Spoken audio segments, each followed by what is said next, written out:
मेरे यूट्यूब दोस्तों, इस सदी के महानायक अमिताभ बच्चन का असली नाम क्या है, यह जानने से पहले इस तस्वीर को जरा गौर से देखिए। इस तस्वीर में पूर्व प्रधानमंत्री इंदिरा गांधी के साथ पहलवान दारा सिंह हैं। साथ ही संजय गांधी और अमिताभ बच्चन भी हैं। वे इस तस्वीर में कहाँ हैं, कमेंट करके जरूर बताइए। दोस्तों, अब जरा इस तस्वीर को भी ध्यान से देखिए। इस तस्वीर में अमिताभ बच्चन के नाना सरदार खजान सिंह सूरी और अमिताभ बच्चन की मां तेजवंत कौर सूरी यानी तेजी बच्चन हैं। आइए अब जानते हैं अमिताभ बच्चन का असली नाम क्या है। साथियों, बॉलीवुड की अनसुनी कहानियों को जानने के लिए सब्सक्राइब कीजिए बॉलीवुड स्टोरी विथ मी।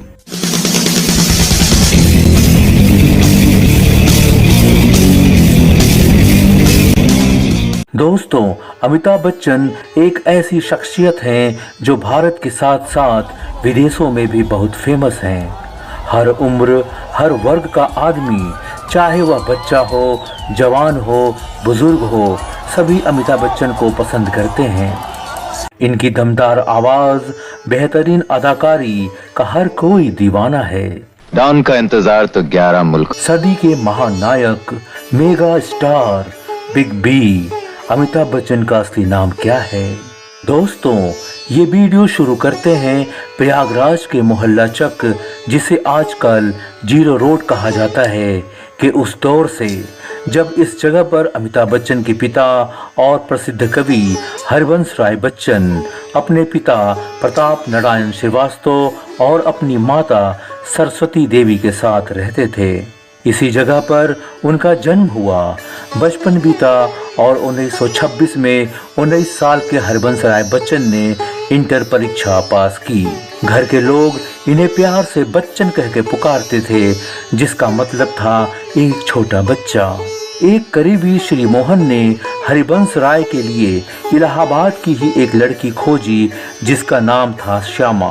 केवल 14 साल की श्यामा अपनी उम्र से ज्यादा समझदार थीं।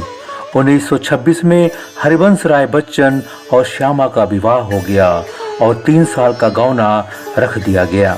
1927 में यानी ब्रिटिश काल में ही इलाहाबाद डेवलपमेंट बोर्ड बना, जिसने मोहल्ला चक से जीरो रोड निकालने के लिए हरिवंश राय बच्चन के पुश्तैनी मकान को गिरा दिया।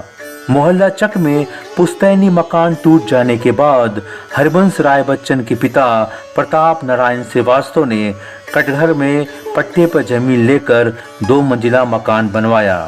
हरिवंश राय अपने माता पिता के साथ अब इस कटघर वाले मकान में रहने लगे।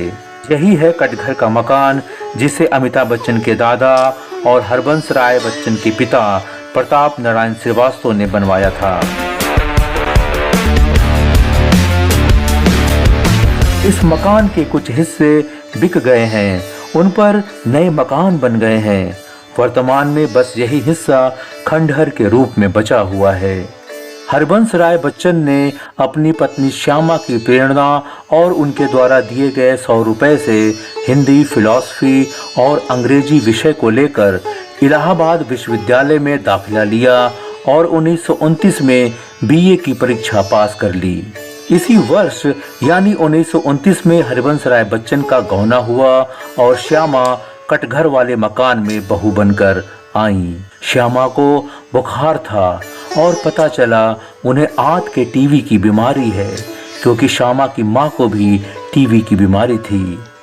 घर वालों के विरोध के बावजूद हरिवंश राय बच्चन ने अपनी पत्नी श्यामा की देखभाल शुरू कर दी। 1933 में हरिवंश राय बच्चन ने अपनी कालजयी रचना मधुशाला लिखनी शुरू की, जो 1936 में पहली बार प्रकाशित हुई। आह पकड़ तू एक चला चल, पा जाएगा मधुशाला।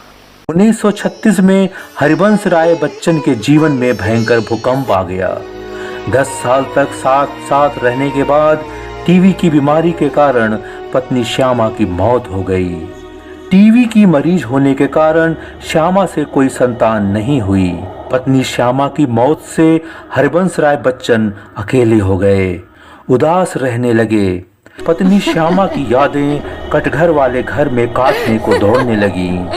उन्होंने कटघर का घर छोड़ दिया और हॉलैंड हॉल हॉस्टल में आकर रहने लगे। उस समय के प्रसिद्ध कवि सुमित्रा नंदन पंत इलाहाबाद में अकेले रहते थे। उन्होंने हरिवंश राय बच्चन को अपने साथ रहने के लिए बुला लिया और 8A बेली रोड में किराए का एक बंगला लेकर दोनों साथ साथ रहने लगे। पंत जी ने इस बंगले को वसुधा नाम दिया, बच्चन और सुमित्रा नंदन का धाम। 7 कमरों के मकान वसुधा के अलग अलग भाग में दोनों रहने लगे। पत्नी श्यामा से बिछड़ने के कारण हरिवंश राय बहुत डिप्रेशन में थे। पंत जी उन्हें अक्सर डांटा करते थे, क्या मुंह लटका रखा है। पंत जी को हस्तरेखा का अच्छा ज्ञान था। उन्होंने हरिवंश राय बच्चन की हथेली को देखा और कहा, बहुत जल्दी तुम्हारी शादी हो जाएगी। और यह भविष्यवाणी सत्य साबित हुई। हरिवंश राय बच्चन ने 1936 में इलाहाबाद विश्वविद्यालय से अंग्रेजी भाषा में MA किया और इलाहाबाद विश्वविद्यालय में अंग्रेजी भाषा में रिसर्च स्कॉलर का काम करने लगे। कुछ समय बाद उसी विभाग में अंग्रेजी के लेक्चरर यानी प्रवक्ता बन गए। उस समय इलाहाबाद विश्वविद्यालय के उपकुलपति अमरनाथ झा थे। हरिवंश राय बच्चन और अमरनाथ झा में अच्छी दोस्ती हो गई। दिसंबर 1941 में हरिवंश राय बच्चन बरेली में रहने वाले अपने कवि मित्र ज्ञान प्रकाश जौहरी के घर गए। यहाँ पर 31 दिसंबर की रात को नए साल के आगमन का जश्न था। यहीं पर हरिवंश राय बच्चन की मुलाकात लाहौर से आई पंजाबी युवती तेजवंश कौर सूरी यानी तेजी सूरी से हुई। रात को महफिल सजी। हरिवंश राय बच्चन ने अपनी कविता का पाठ शुरू किया। क्या करूं संवेदना लेकर तुम्हारी, क्या करूं। कविता का पाठ करते करते हरिवंश राय का गला भर आया और पास खड़ी तेजी सूरी की आंखें नम हो गईं, आंसू झरने लगे। दोनों में प्यार हो गया।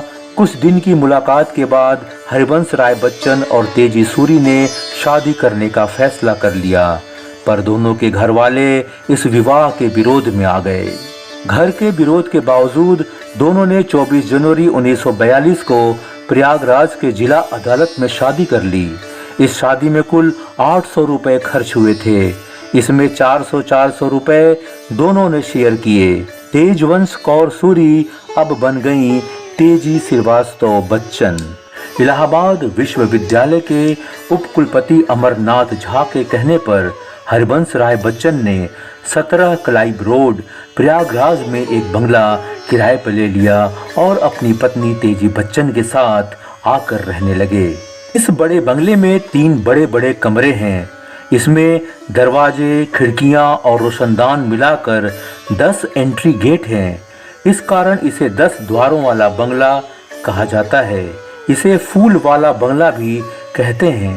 इसी बंगले में अमिताभ बच्चन अपनी मां तेजी बच्चन के गर्भ में आए। 10 अक्टूबर 1942 को तेजी बच्चन को प्रसव पीड़ा शुरू हो गई।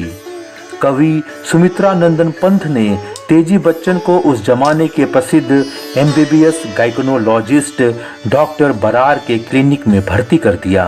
हरिवंश राय बच्चन ने उस रात अपने दिल के हालात को लेकर कुछ लाइनें इस तरह लिखी। रात को मैंने एक विचित्र स्वप्न देखा। मैंने देखा जैसे चक वाला हमारा पुस्तैनी घर है। उसमें पूजा की कोठरी में बैठे मेरे पिता आंखों पर चश्मा लगाए सामने रेहल पर रामचरितमानस की पोथी खोले मानस पारायण के 5वें विश्राम का पाठ कर रहे हैं। इन पंक्तियों में हरिवंश राय बच्चन ने यह संकेत दिया कि होने वाले बच्चे में उसके दादा प्रताप नारायण श्रीवास्तव का अंश है। 11 अक्टूबर 1942 को इस सदी के महानायक का प्रयागराज की धरती पर अवतरण हुआ। इस समय पूरे देश में अंग्रेजों के खिलाफ भारत छोड़ो आंदोलन पूरे जोर पे था। हर जगह इंकलाब जिंदाबाद के नारे लग रहे थे। इंकलाब जिंदाबाद, इंकलाब। नवजात बालक को देखने के लिए हरिवंश राय बच्चन के साथ उनके मित्र और इलाहाबाद विश्वविद्यालय के उपकुलपति अमरनाथ झा भी क्लिनिक गए। दोनों ने मिलकर नवजात बालक का पहला नाम रखा इनकलाब। इनकलाब श्रीवास्तव, जिसका अर्थ है क्रांति, सत्ता परिवर्तन की लड़ाई, आजादी। कुछ समय के बाद हरबंस राय बच्चन के साथ उनके मित्र और प्रसिद्ध कवि सुमित्रा नंदन पंत भी नवजात इनकलाब को देखने के लिए नर्सिंग होम गए।